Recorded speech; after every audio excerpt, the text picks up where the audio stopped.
Welcome back everybody. Behind me is our 2001 Claas Lexion 480, and today I'm gonna give you 5 reasons why this is the best combine you can pick up for under 50,000 bucks. Number 1. This is your best bang for your buck, and I'm gonna explain what I mean in a minute.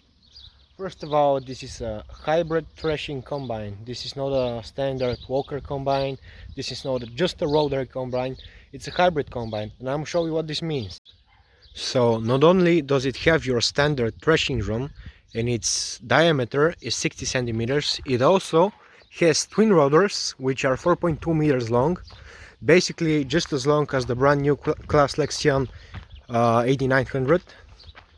But this one just is a little bit underpowered because this one comes at 400 horsepower that are created by a Mercedes-Benz V6 engine, turbocharged of course.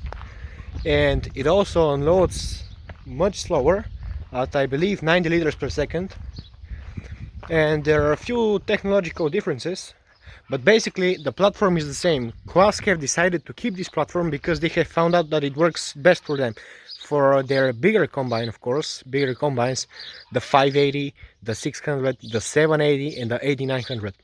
So another good thing about the combine is that it's pretty flexible, I have to say. And what I mean by this is that it's multifunctional. Basically you can get it with a 9-meter header if you are doing standard farming, you know, wheat, canola, barley and stuff like that. You can get it with a 7.5 meter.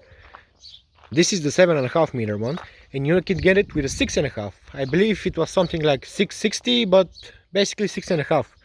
And what's good about that, some people use this combine to harvest rice, and you know, rice is grown in wet fields, so you basically want a smaller head, and you can just get the 6.5 meter. This combine has plenty of power to handle wet rice and any kind of crops, so basically that's what it's good for.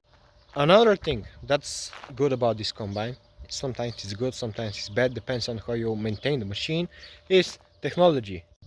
So let's roll back a few years and go back to 1995. Now I'm gonna ask you a simple question that I know you can't answer. Name another combine that was made back in 1995 that has as much technology as this does. Self-adjusting 3D sieves, fully automated header, auto steer, a computer that controls everything and tells you everything about the machine, automatic fan adjustment, automatic counter concave adjustment, automatic sieve adjustment, automatic reel speed adjustment. Everything is automatic. Variable spread straw chopper. A sensor for every goddamn thing on this machine. A vacuum cleaner that sucks out everything that gets stuck over here on the feeder house. And keep in mind that these are just some of the features that I mentioned. There are a lot more technological features. And at number 3 we have to mention the maintenance.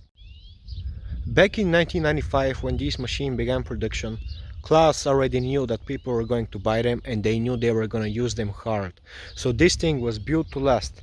Maintenance is very easy. Everything is made to be worked easy. Everything is meant to be replaced easy. Everything is just made so easy. The maintenance, doing everything on the combine is made to be easy. The only drawback that I have to mention is that parts are very expensive. But another good thing is that they are available even though they are expensive. Parts for this combine are still being made, are still being spread and sold. So there's absolutely no problem with getting parts. And at number 4 we have to mention the quality of the work that this thing does. So you've seen me in my videos pushing this thing to its limits. Basically I've run it pretty hard and it's been pretty solid, it's been bulletproof, never made any issues. Tiny electrical issues here and there, but we fixed that right on the go. So hear me out. You see outdoor solar makers advertising their combine, they're running it about 9 or 10 kilometers an hour in wheat. But hear me out, every wheat is different. Every wheat yields different. And something that they don't show you is just how much yield is the wheat giving out that they're harvesting. I've pushed this thing in wheat that gives out about 1 ton per decker. So that's a pretty good wheat, and it was pretty moist. This thing, I mean, it's loud on the inside. You can hear the drum, you can hear the rotors, you know, thrashing around, doing their job, but it does not struggle.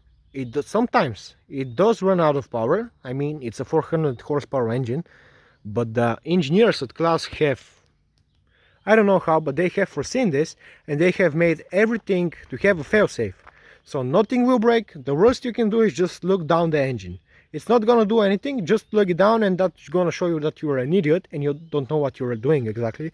But I have been pushing this thing with 8 and 9 kilometers and 9 kilometers an hour, English, in pretty good weight. So that thing is a beast. Not only does it gobble a lot of grain, it also does not give out a lot of losses. We've measured losses with a professional instrument that measures losses, little to none. So the quality of the machine, quality of the work is very good. And last but not least, number 5 is that people know how to fix this thing. It's been a lot of years since this came out, and engineers, mechanics, everybody at Claas already know what these things' weak points are. And they have tried with the years to fix everything, you know, updating the combine from 1995 to 2003. They have tried to fix all the flaws, but there are still some flaws. And even from 2003 to today, people have been using these machines all over the world. Believe me, all over the world, and they know absolutely everything. They know these things' weak points. They know how to fix it. If you don't know how to fix it, I bet you somebody in your town knows how to fix it. I mean, that's if you are running Claas machines, or somebody that you know has been running Claas machines. Basically, they're easy to fix. There are a lot of books online about this machine. There are a lot of forums. People have worked it. People just know what's wrong with it, and they know how to fix it. So this is it, guys. These were 5 reasons why this is the best combine for under $50,000. So now I know there are going to be different opinions, but it doesn't matter because this is my opinion, and some people share my opinion and some people don't. So basically, if you like the video, consider subscribing, like it, share it with your friends, and see you next time.